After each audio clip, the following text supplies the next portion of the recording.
ग्राम प्रधान का सफर इतना आसान नहीं था। जी। कई वर्षों की एक तपस्या थी। और सबसे बड़ी बात आप यह जान लीजिए, हमें प्रधान बनना है, हमें विधायक बनना है, हमें सांसद बनना है। यह कोई नौकरी नहीं, जी। यह समाज सेवा। जी।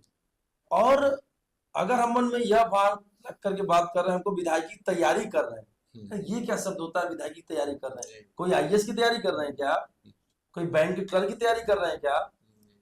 विधायक बनना तो एक समाज सेवा का काम करने का एक आपको अवसर मिला है, अवसर, वो कोई नौकरी नहीं है। जी। ठीक है, जी।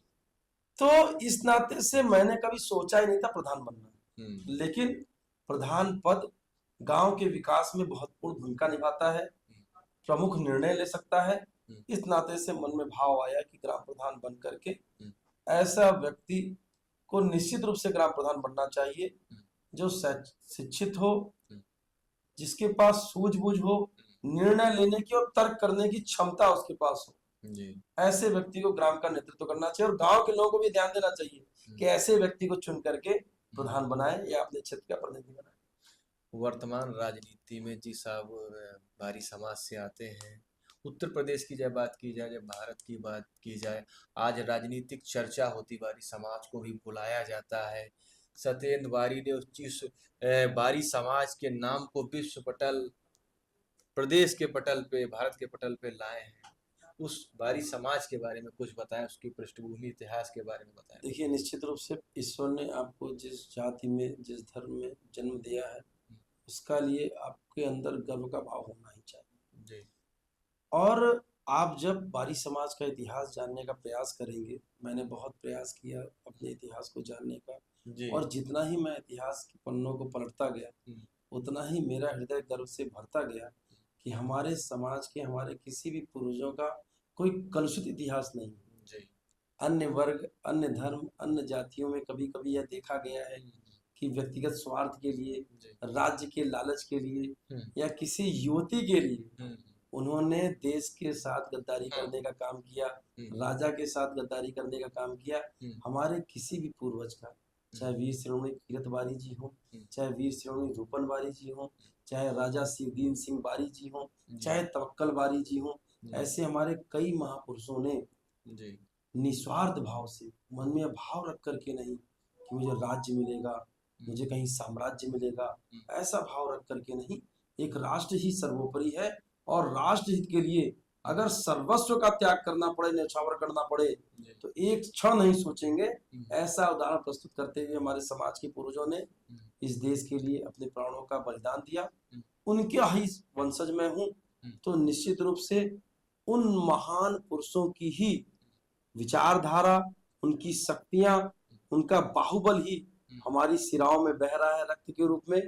तो इसी क्रम में उनको ही अपना आराध्य मान करके, उन्हें ही अपना आस्था केंद्र मान करके मैं समाज हित के लिए, इस राष्ट्र के लिए काम करने के लिए प्रयास कर रहा हूँ। लगातार जैसे आप उत्तर प्रदेश के विभिन्न जनपदों में जाते हैं, लोगों की समस्याएं सुनते हैं, आयोग के सदस्य के रूप में, एक सामाजिक लोग के रूप में, एक नेता के रूप में। अभी बिहार चुनाव था, आप वहाँ भी, भारत में तमाम सारी जगह पे जाते हैं, इतनी ऊर्जा और सामर्थ्य कैसे लाते हैं?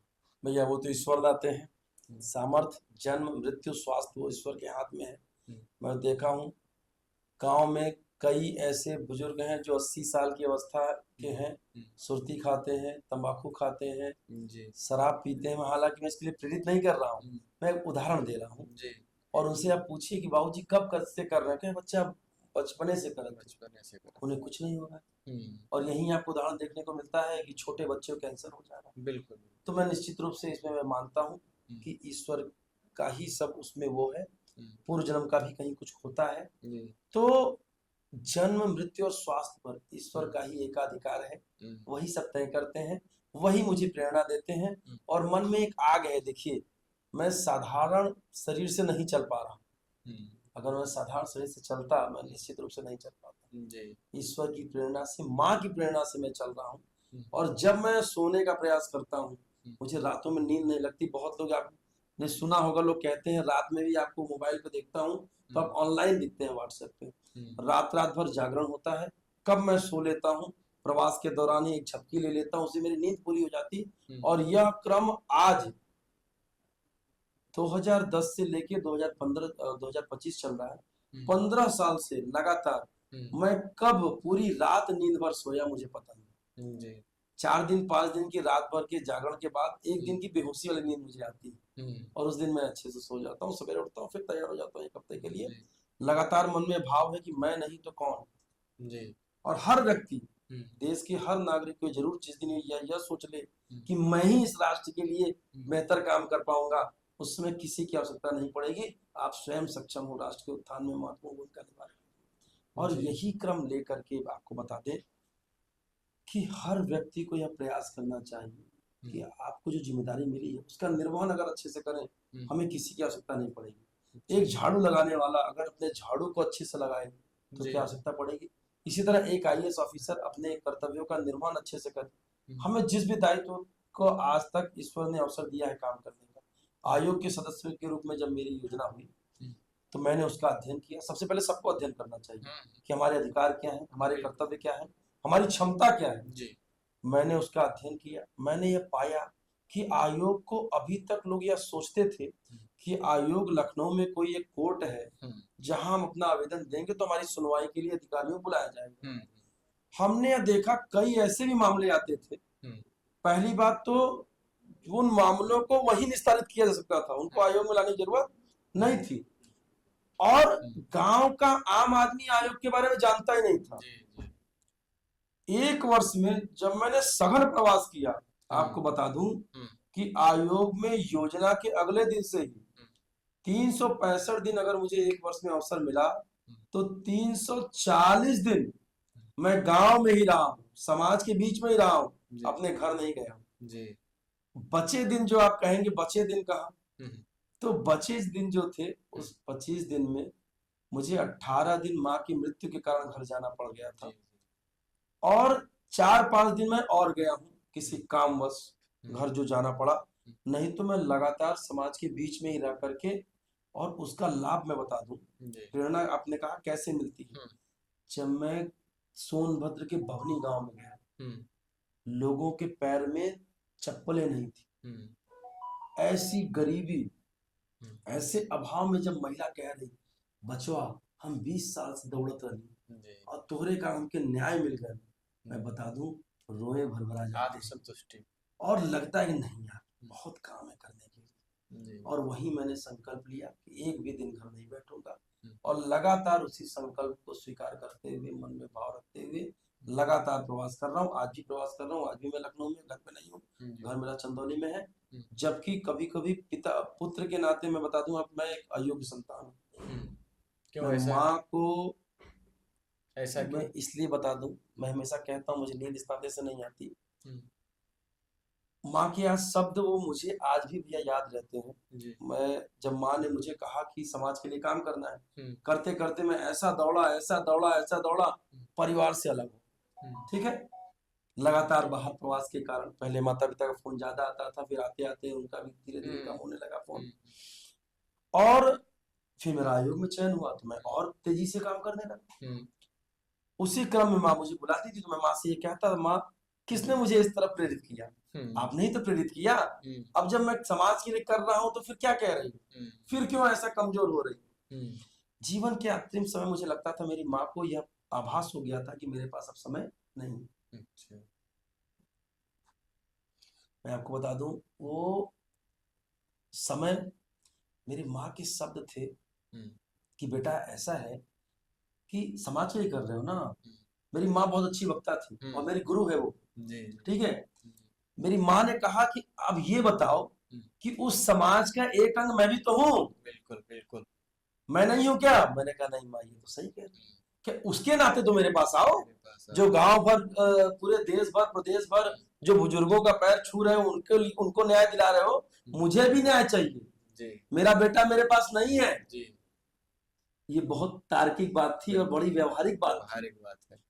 और मुझे लगा माँ ये तो सही कह रही हो, लेकिन माँ आप मुझसे बात कर पा रही। कई ऐसे परिवार हैं जो अपने बच्चों से दूर छोड़ दो, उनके बच्चे उनके लिए सतवत व्यवहार कर रहे हैं।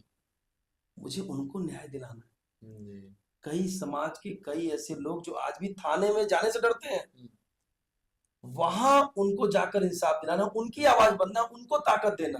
जी। और दुर्भाग्यशाली मैं इसलिए कह रहा हूं कि मैं माँ के अंतिम समय में घर नहीं पहुंच पाया समाज के लिए कार्यक्रम करते हुए। परिवार भी मेरा इतना, मैं आपको बता दूं, जो भी नेता बड़ा नेता बनता है वह नेता बड़ा नेता है ऐसा मत मानिएगा। निश्चित रूप से उसके परिवार के सदस्यों ने बड़ी कुर्बानी दी, बड़ा त्याग किया है। मेरे घर में मेरी माँ की तबीयत खराब होती थी, मुझे पता नहीं चलता था, और मेरी माँ एडमिट थी 2 दिन से, मुझे पता नहीं था, किसी ने नहीं बताया मुझे तो जानकारी तब दी गई जब डॉक्टरों ने जवाब दे दिया कि अम्मा बचेंगी नहीं, बुला लो जिसको बुलाना। तब मेरी बहन ने रात के 1 बजे मुझे फोन किया, मैं भागे भागे पहुंचा। माँ कोमा में थी, 2 दिन कोमा में रही, मैं माँ से बात नहीं कर पाया। यह पीड़ा आजीवन मुझे रहेगी और मुझे लगेगा कि मैं उनकी संतान हूँ। दूसरी बड़ी बात कि माँ को मैंने खोया। अब एकलौता पुत्र होने के नाते मेरा दायित्व क्या होता है कि मेरे वह पिता जो आर्थराइटिस के पेशेंट हैं, चल नहीं पाते, डायबिटिक हार्ट के पेशेंट हैं, मुझे उनकी सेवा में रहना चाहिए। लेकिन आज मैं उन्हें छोड़ करके लगातार समाज हित के लिए दौड़ रहा हूँ। मुझे अंबेडकर जी से प्रेरणा मिली जब मुझे याद है कि उनका पुत्र गुजर गया था। जी बिल्कुल। उन्होंने कहा था मुझे एक पुत्र की चिंता नहीं है, अगर मैं उस मीटिंग में नहीं गया तो मेरे हजारों लाखों पुत्रों के साथ अन्याय हो जाएगा। तो मुझे लगता है कि माँ ने जो मुझे प्रेरणा दी थी, तो माँ पिता तो मेरे हैं, लेकिन ये जो हजारों माताएं, लाखों माताएं और पिता हैं, पुत्र हैं, उनको मेरी आवश्यकता है। और गांव गांव में जब माताएं मुझे चूमती हैं, मेरा हाथ पकड़ के बड़े भाव से कहती हैं बेटा तुमने मेरा यह काम कर दिया, मैं दिल से बता रहा हूँ, मुझे लगता है माँ मेरी आशीर्वाद दे रही है। और आपके आशीर्वाद से मैं इकलौता भाई बेटा था अपने पिता का, मैं भगवान से लड़ता था कि भगवान मेरा भाई क्यों नहीं, मेरा एक छोटा भाई होना चाहिए जिसपे मैं अधिकार जता सकूं, एक बड़ा भाई होना चाहिए जो मुझे प्रोटेक्ट कर सके। और आज माँ की आशीर्वाद से, प्रभु के आशीर्वाद से भगवान ने मेरा ऐसा सुना कि देश ही नहीं विदेशों में भी मेरे भाई हैं जो निस्वार्थ भाव से मुझे अपना प्रेम दे रहे हैं, मुझे अपना स्नेह दे रहे हैं, मुझे अपना भाई मानते हैं। तो मैं परमात्मा का बड़ा शुक्रगुजार हूँ